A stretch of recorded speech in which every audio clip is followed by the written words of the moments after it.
it really is a question of how do we make sure that in the next 10 years, we're bringing more people into these trades, we're making these jobs really fruitful. Because if you were not able to machine the parts that are needed to go into an F-35 or to go into a SpaceX rocket, like there is a huge, huge problem. So we have to start really thinking about that.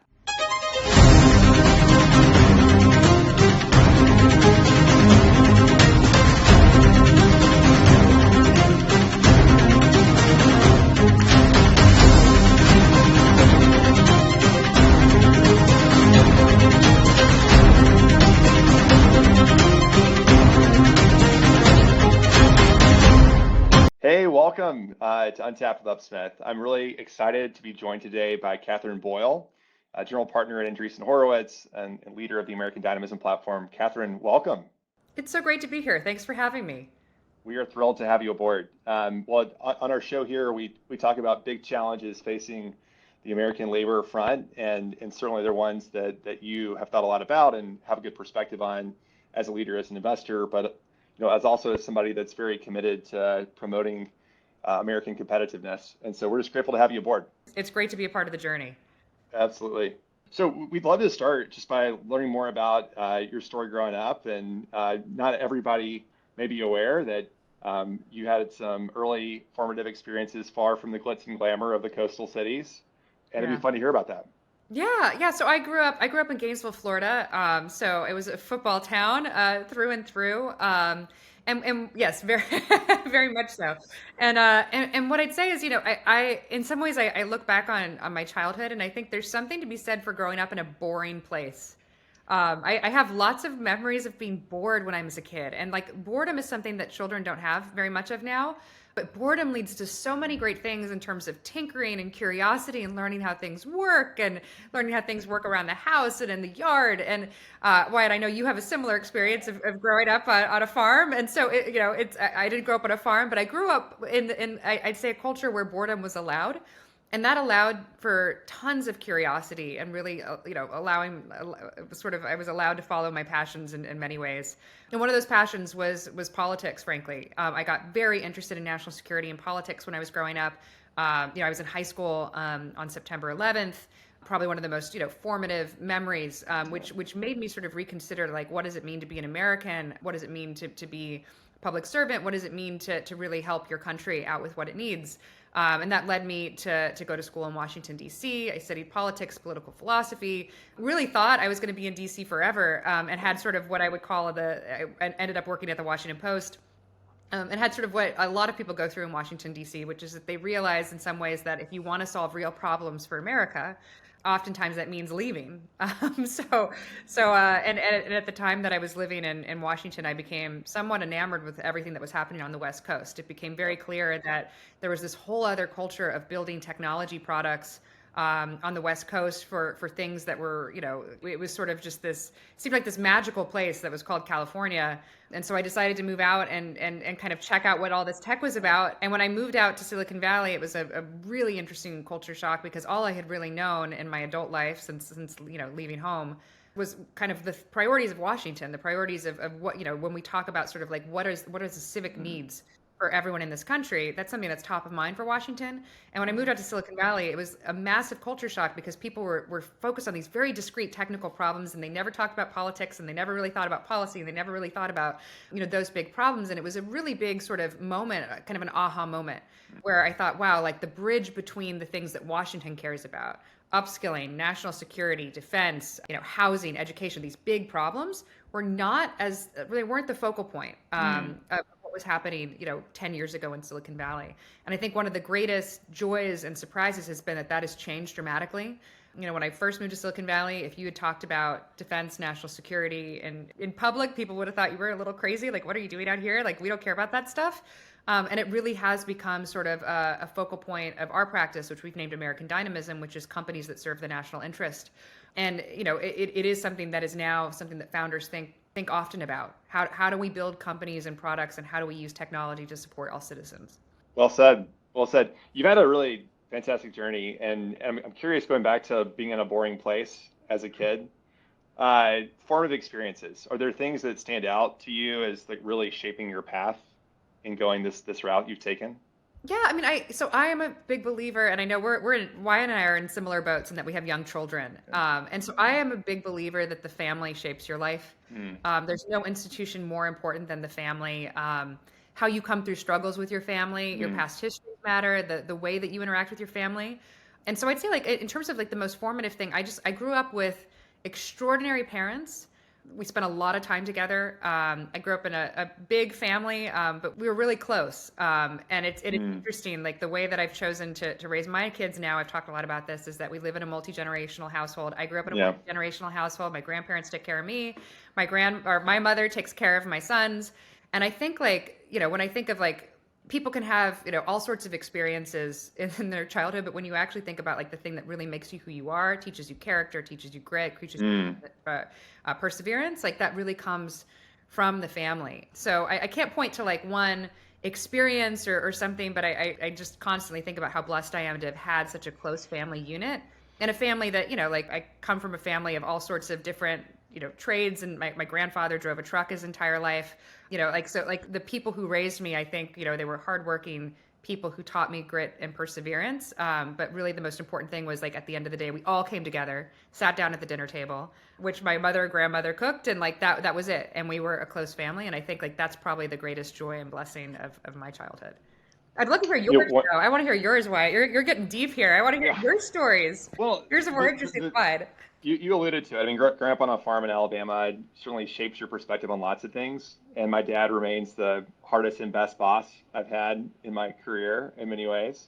Best because, I had the inability to quit. So yeah, there was no there was no attrition opportunity when your dad's the head rancher. But hardest insofar as he had just like extremely high expectations. And I think one thing you and I connected on early, Catherine, was shared experience around the dignity of work Yep. being a really important part of formative experience. And the folks that I grew up with in rural Alabama largely worked in trades. They were people that worked in lumber mills or were truck drivers or had experience in pipe fitting. And that was super normal. It wasn't something that I understood to be all that different. And Alex's parents, somewhat similar. Being the child of a skilled tradesperson creates an impact. Isn't that right, Alex? That's right. I was going to say, am I allowed to say that St. Louis is boring? I'm going to get so much hate on social. I love you, St. Louis, Missouri. Go Cardinals. But yes, I'm from a not New York or LA place or SF place as well. Uh-huh. My parents are from small town Tennessee. And like Wyatt said, my dad's been in home improvement my whole life. All my uncles are in the trades, construction and carpenters. And one grandpa was a cowboy and the other grandpa was a UPS driver for 30 years. So I love this conversation. I didn't know we were going to get straight to family, y'all. I My know. heart. Well, that's all that matters. That's right. That's right. I love It's the that. core unit of society. Yeah. But the reason why I wanted to probe here is, a big jumping off point for us is the country losing its way around really fundamental parts of what makes for a meaningful, high purpose career. I think particularly there's an epidemic around, young men who are without purpose in many parts of our country. And I'm curious about the why. Like, where do you think we lost our way on this topic, Catherine? It's a great question. One of the things I think a lot about is mentorship. And I do Mm, think your first mentors come from the family. So, we could, there's been many books written about this recently about, boys need father figures, and that's something where when you have a breakdown of family, you ultimately have a breakdown of society. I think that's one aspect of it. But I also think there's been sort of a breakdown in broader mentorship culture in this country. My parents and grandparents had people who really took them under their wing in their first job, mm, and they could point to their names and they could say, this is a person who really not only gave me my shot, but taught me the trade or taught me the craft, taught me how mm, to do something. And like, it's still something that my mother talks about, my grandparents used to talk like that was something people could point to. And I mm, do think something has broken in just broader work culture where the idea that you're going to work at a place for a long time and build bonds and have true mentorship, mm. like that is not something that I think is as robust. And whether we're talking about knowledge workers, or whether we're who I think this generation changes jobs every 18 months. 18 months is not a Mm, long enough time to really build these relationships. Or like there's a lot of small business and trades. There's a lot of people who are going into retirement where they do not have that next yeah. generation that they've mentored over 3, 4, 5 years. oftentimes there isn't someone to take over the family business, there isn't someone to take over the trade, or they're just not someone who they've been able to build those bonds with. And so, Yeah. I think there's something broader about not having the space for mentorship, not having the time for mentorship, or not having sort of the maybe generational connection to do that. But I think that is something that underpins this question of, how do we make sure that the next generation feels that they're taken care of, that they have people they can look up to, that they understand work and duty and commitment and all of those things. But I think it's a broader question that needs to be explored more. The case for skilled apprenticeship is one that we're very happy to sing from the rooftops. Yes, that was me teeing you up for for this. It's honestly, it's the way, and we believe really strongly a point of view at UpSmith that this is how we work our way out of this hole we're in, where we have 1 million openings in U.S. manufacturing and construction right now, on track to triple by 2030. We have a replacement rate problem that is really acute, and more people leave than join all these really critical professions. But I think you alluded to your story about starting your career in journalism, and how journalism is clearly a field that apprenticeship matters, and you're coached on how to approach it. Are there any stories that stick out to you about mentors you had that were really impactful on your trajectory from there? Absolutely. One of the things I actually loved about, and of course, media has changed dramatically. I joke. I mean, I'm a dinosaur. When I started my career, newsrooms looked very different. When I was at the Washington Post, they still had separate print writers and digital writers. And I was a print writer. And if you can believe this, being a print writer was higher status than being an online digital writer. So that's how I'm dating myself a bit, but newspapers didn't actually know kind of where things were going. But one of the things I loved about working in the Washington Post was that people had worked there for 30, 40, 50 years. There were people who were there during Watergate who were still working in the newsroom. And if you look at sort of the change that happened with newspapers, is newspapers were really, we always used to say there were a lot of Irish people in the newsroom. I'm Irish, so I can say it. There were a lot of people who it's like you either became a cop or you went and worked for the local paper.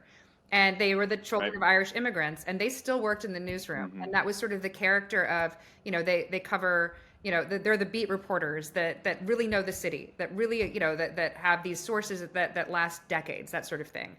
And I think that has changed too. And, that's a whole other conversation about what's changed. But I was really grateful because those people did mentor me. I was very fortunate to have editors who had been around for a long time, who took the time to say, your work is sloppy. You need to make sure that your grammar is better. They were harsh. They were, you need to write faster. It's like, we've got to get a paper out. The story's not interesting, and I think that sort of, early in career sort of rough feedback. The other thing that I really appreciated, it was having a daily goal where it's I have something that I've produced every day. There's a lot of jobs today that don't have, where you can't feel the thing that you've produced. But the thing that I loved doing at the Washington Post, because I was writing for print, was you go in the morning, you pick up the paper, and you would physically turn and see that thing that you did yesterday, and you would see how good it was based on where it was in the paper. And so I loved having a daily mark that was daily scorecard. Produced it. Yeah. And I think, and many jobs are that way. Trades are certainly this way, where it's you see the thing you produce, if it's good or not. The customer will tell you if it's good or not. You'll actually tangibly feel it, you'll see it, and you feel good about that work. That was something that I still try to, in everything that I do, try to measure. What is the thing I did today? And it's not as concrete as it used to be, but that physical paper used to mean a lot to me. You're taking me back, Catherine. I know, but I'm old. Gosh, it's no one knows paper not like that. Not like that at all. The newsroom days, I'm yeah, that sounds right. You're in super early. You have an exact thing you have to get done. Your editor's down your throat, and then at the end of the day, it's done, and whether you did it or not. I don't miss it, but I do like that part. Yeah, well, and I did love how multi-generational it was, and it just felt like there were people from all walks of life, telling the stories, grinding really hard, running towards the end goal of at 7:30, whether you like it or not, this thing is getting shipped. Those were fun days. Yeah, I'm going to make it a bridge here to someone in the skilled trades who I know is working by the same ethos, that will feel afar to go from the Washington Post newsroom to a plumbing company in Sacramento, California. Yeah. But it's actually a pretty good comp. Because we were talking with a business owner last week who feels deeply accountable every day on scorecard. Yeah. And there's a top line number related to ticket volume. There's a top line number related to sales conversion, and has to perform. And everyone is held accountable to that standard. And if it's not working, it's red. Yeah. It's blinking red. And you can just sense, like, it's palpable how much stress can live when you are holding yourself to high standards, but also the culture that flows out of that is one that creates really important things. Yeah. And I think that the really interesting parallel between the two is something you've written a lot about, which is the case for American seriousness. Mm-hmm. And I'd love it if you would just share for listeners what American seriousness means to you. I talk about it in the context of what it means to be an entrepreneur or a builder. One of the things about serious is it's hard to describe it, but you know it when you see it. Like, there's a physical manifestation when someone is taking their work, their craft, the thing they're building very seriously. And the first thing that I often notice about the most serious people is that they often get laughed at. So you look at the people who just believe they are going to do something in their communities, and they take themselves very seriously. They are working hard, and other people around them are just laughing at them. Like, who does this person think they are? Like, taking themselves that seriously. And to me, that's like the immediate founder. That's the immediate, like, Elon Musk. That's the immediate, like these astronauts who went up in the 60s. Like, did they actually think they were going to make it to the moon? Sort of thing. Like there's sort of this, like, seriousness that we point to in American culture, where everyone sort of mocks these people until they make it. And so the way that I think about seriousness is you are so obsessed with solving a problem, you are so obsessed with building something, you are so obsessed with making something new that nothing can stand in your way. And the opposite of seriousness isn't humor. Oftentimes people say, well, like, seriousness, don't we want to have levity and joy? And it's like, yes, of course we do. The opposite of seriousness isn't humor, it's irony. It's nihilism. It's believing that nothing matters. It's believing that, like, oh, I can mock everything because everything's just terrible and doom and gloom. And, like, serious people don't have that outlook. Serious people actually believe that the thing that they are working on is going to make their life better in the future and not worse.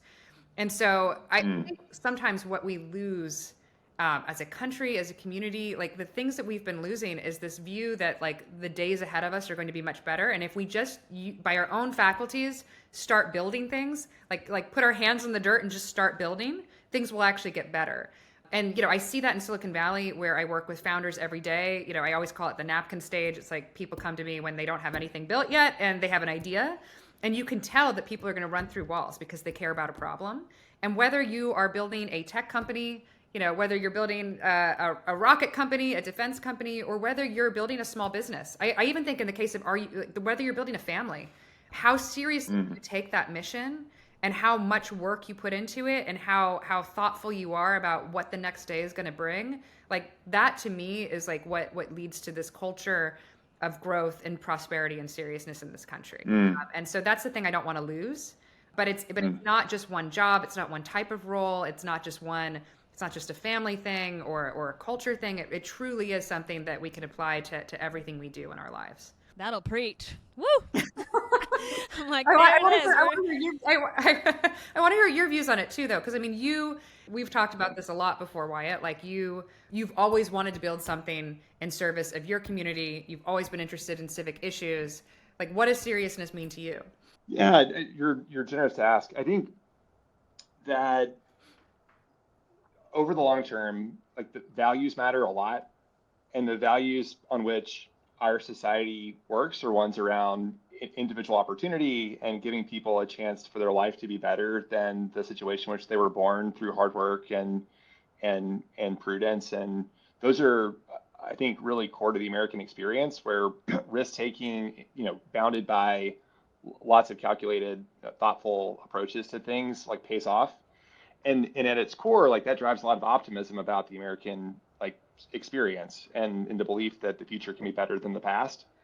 But I worry a lot about that eroding if people don't have an opportunity through hard work and prudence and the application of those energies towards that outcome. And having been a teacher and coached a lot of people towards higher education in a form that was not effective for them, where they borrowed money for a product that wasn't impactful and in fact were maybe worse off, not better off for the trade, that stuck with me. And when I was thinking about building a technology company to create opportunity for people, it tied back to the notion that skills-based education is really the great equalizer, because these are eminently learnable skills that if you marry them with somebody whose disposition and work ethic and outlook is one that is focused on building, you can unlock so much value for yourself, for your family, for your future.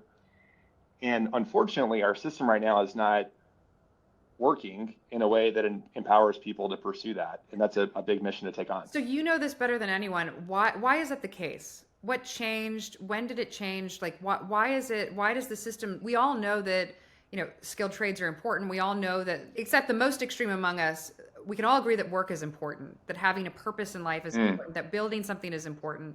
Why is it that the system isn't supporting people who want to do that? Well, there are no like monocausal explanations for anything, but I do think there are a couple of things that are endemic. One of them is that the way we train people is largely focused on inputs, not outputs. And what I mean by that is the business model for higher education is tied to enrollment, not what is the value of the thing that is produced through the experience.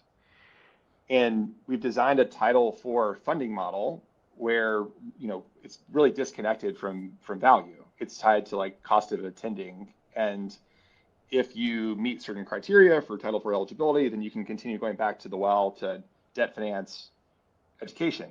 And since 1992, the inflation adjusted cost of higher education has increased 3, 4, 5-fold, and average wages for people have been stagnant on a inflation adjusted basis. And so the hole that you're digging into to get skills that have like only notional value in the actual market is a massive problem. And so I think we've done some of this to ourselves. Yeah. There also is a cultural element of stigmatizing skilled work in a way that I think certainly has contributed to our detriment. And the value that comes from somebody being a plumber who goes and like creates really safe, high quality systems for how society operates at its most basic level is one that like we should put on a pedestal. Like that's something that should be like, deeply sought after and celebrated, not just because you can make a lot of money, but because the work that you are doing like deeply matters for your community. And I think we've eroded that too. You guys, you're the book rec queen, and can we see this for our listeners who are watching?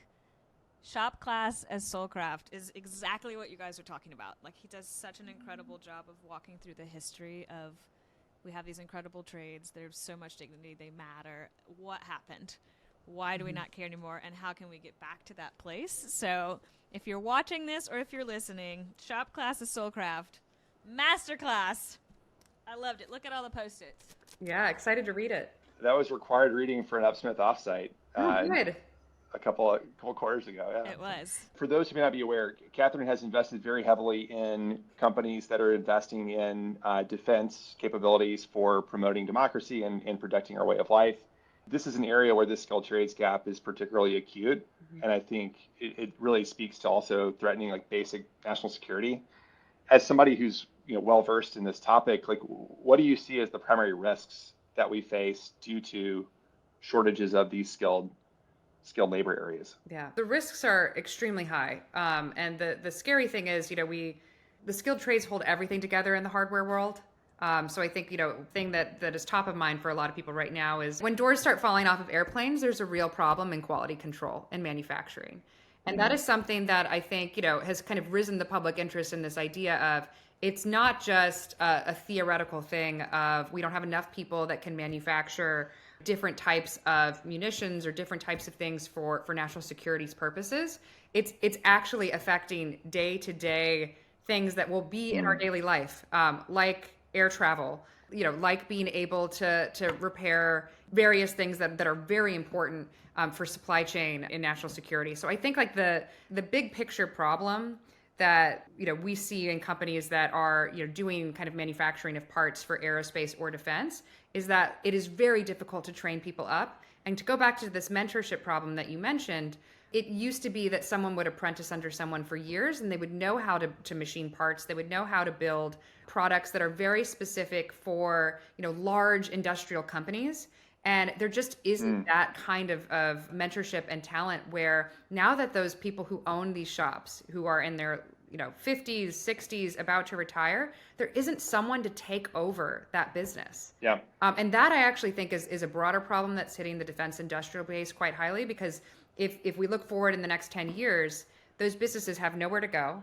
They have no one to run them. Yeah. And if we don't kind of find that sort of next generation of talent, companies like Boeing, Lockheed Martin, Raytheon that depend on the defense industrial base are going to have a serious, serious problem. So there are companies in our portfolio. I'll highlight a company like Hadrian that's helping to automate manufacturing to make machining parts cheaper. That also relies upon skilled labor. It also relies upon people being able to come in and learn how to work these machines with automation. And so it really is a question of how do we make sure that in the next 10 years, we're bringing more people into these trades, we're making these jobs really fruitful. Because if you were not able to machine the parts that are needed to go into an F-35 or to go into a SpaceX rocket, like there is a huge, huge problem, and so we have to start really thinking about that. I love that you invoked the aviation example because it's such a rich one in that respect. And I think a lot of people may not be aware that the original equipment manufacturers themselves are really doing more assembly and not the actual production of the components that go into those airplane doors and the rivets and it really is what you're alluding to. It's this very fragmented, broad scale base of not even tier one suppliers. Those are folks that are doing fabrication of things and pulling together. It's actuators and controllers and things that are happening in a machine shop in rural Texas that is owned by a single proprietor, and maybe his or her nephew works in the business or maybe doesn't. And to your point, if you have this big fragmented base of people that don't turn over, that's a massive, massive risk. Yeah. Well, and also so, like at one point, the fragmentation and sort of the very distributed base was actually a good thing. It was you had redundancies. So like it was actually a good thing that one company wasn't building everything internally, and that like there was a view that you have this robust, as you said, like there's machine shops in Tennessee or Texas that are building these things. Like you had this robust defense industrial base where if one little shop couldn't deliver, another shop could, and it was a good thing. But when you have sort of this broader crisis of there's no generation to take over these shops and there's no culture of mentorship where people are training the next generation, not only to manage the shops, but also to manufacture the parts. When you don't have the labor in order to do that, then you have an existential crisis for these larger companies that can't do it on their own. As you said, like they've always been dependent on this, not just the tier one suppliers, but the underlying defense industrial base that is spread out across America. And so now we have this existential threat that didn't exist 20 years ago. Yeah. So you mentioned Hadrian. They certainly taking a really big swing here. You've been very involved with Andreessen and others. Are there example strategies that you see working well to be able to drive more workforce productivity despite the challenges that exist in the labor market? I'd love to say that automation is going to save us, that technology is going to be like the core thing that really changes things for skilled workforce. Honestly, like the thing that I think is going to change it the most is a cultural shift. And I look at Elon Musk and I look at what he did for rockets. People don't remember, but like the space program was so passé. No one cared about it in the 90s, in the early 2000s. It was one of the and when he was really founding SpaceX, people thought he was insane. And it was not a popular major. It was not like space was not broad in the American consciousness in the way that it should have been.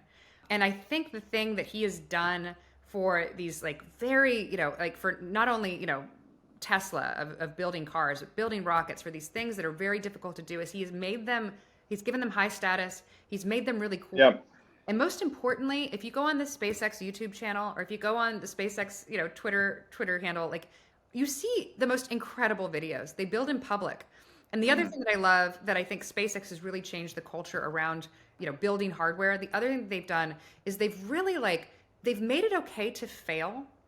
And I think we don't look at failure in the context of, the rocket blew up, or the rocket did, the first couple of SpaceX rockets and in the early days they blew up. There was always this culture of we're learning so much, we're getting so much data, and that's continued through the company. And I think that's something too that the American education system really doesn't celebrate, is it's okay to fail and it's okay to learn from those mistakes. And if you're going to do something hard, especially in the physical world, you're going to have a lot of failure. That's why you need a mentor who cares about you, who takes you under the ring, says how you failed and how you can make it better. But the apprenticeship model should actually celebrate failure. And it should celebrate failure in a way that allows you to learn from those failures and not fail again.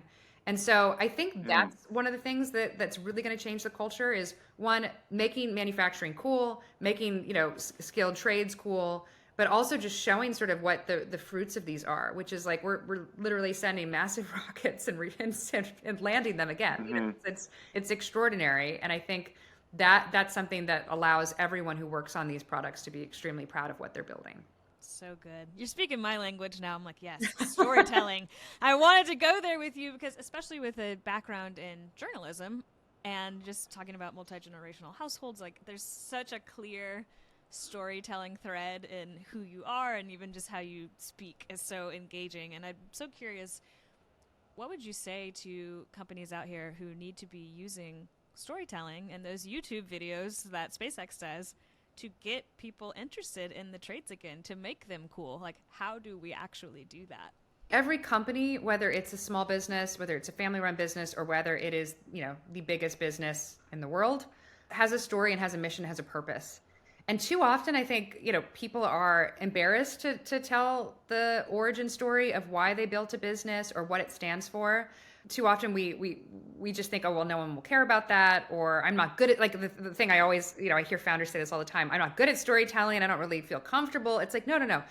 People want to connect with the underlying values of a product. They want to connect with like the underlying thing that the company stands for. And that is so important too in recruiting. Like, it's so important for getting people to want to work with you. And so, you know, I would say if you're running a small business and you're trying to hire people, and like the first thing to do is to really tell them what you stand for. Have your values on the door. Like, I work for a firm that has our values like on the door. These are the things that we believe. This is how we do business, and we hold ourselves accountable to that. And I think people love to come into a place where it's like, these are the things we stand for. Like, we ship on time.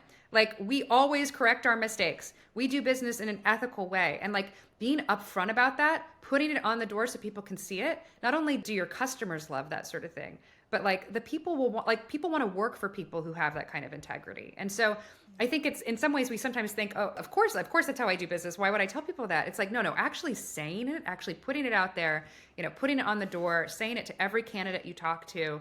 These are the values that our business stands for. It was founded by myself, it was founded by my father, it was founded by, you know, someone who I deeply respect, and that's that person's story. We just need to be better at explaining to people why the things we're doing matters.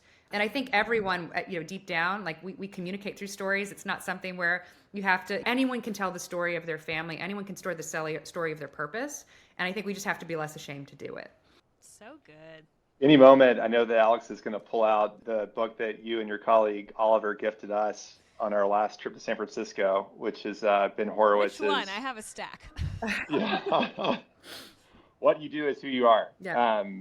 Which is UpSmith Book Club on Friday. We're having the culture check-in. Yeah. The values of our company are around being an owner, believing in people, raising expectations, biasing to action, and committing to that mission.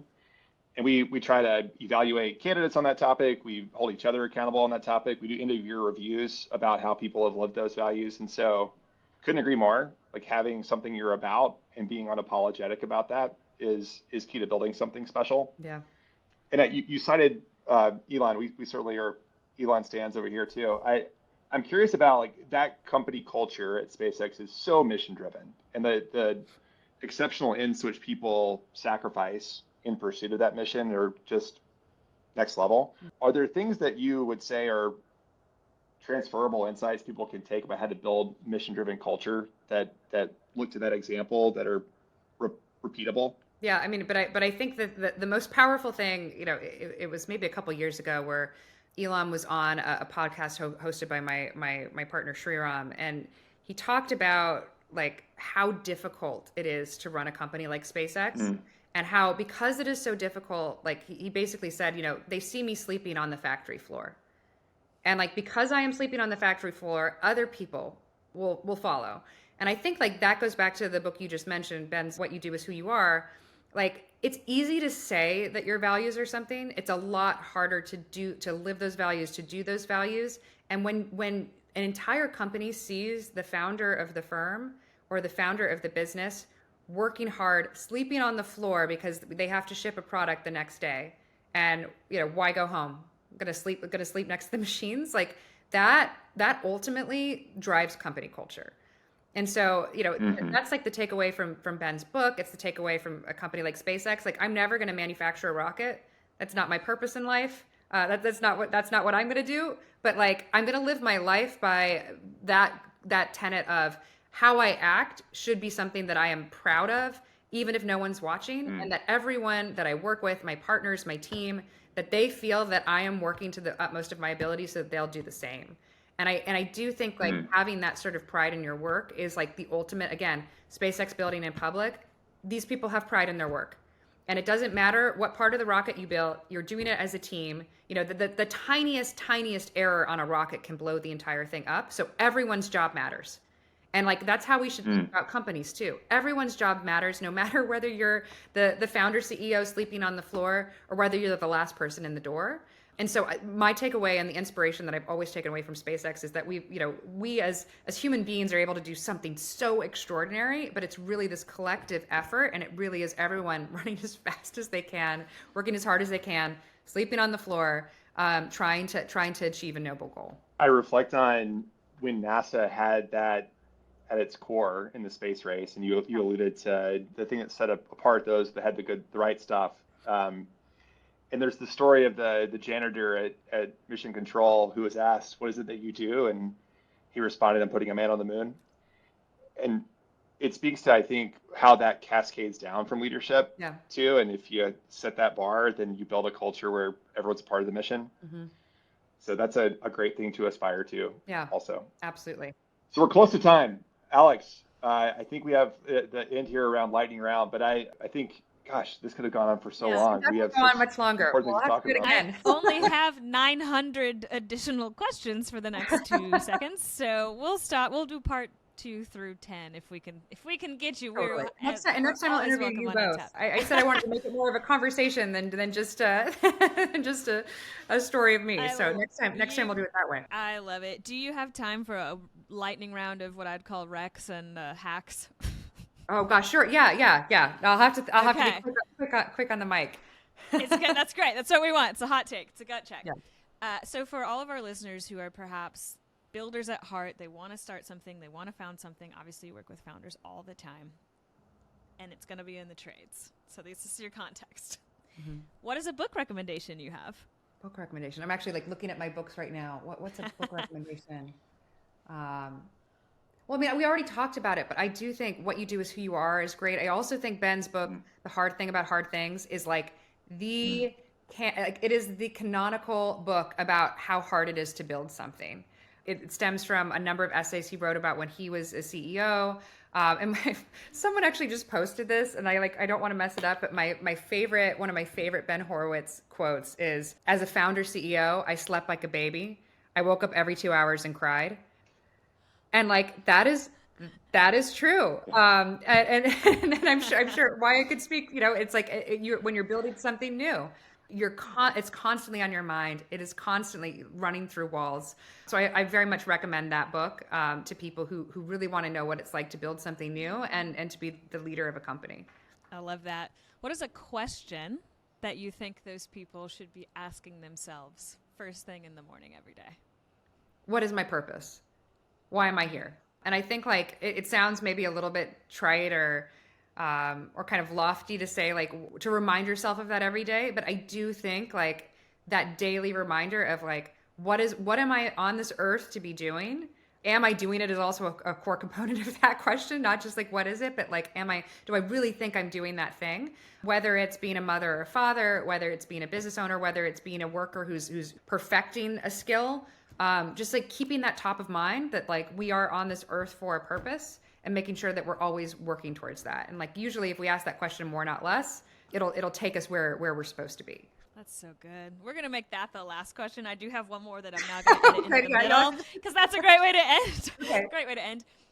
Obviously at UpSmith, we care a lot about increasing workforce productivity. I want to know, do you have any productivity hacks or tools or optimizations? Like some people go to their morning routine. Some people say, oh, I love Asana. Like what are the tools and hacks that you use that you recommend? Oh gosh.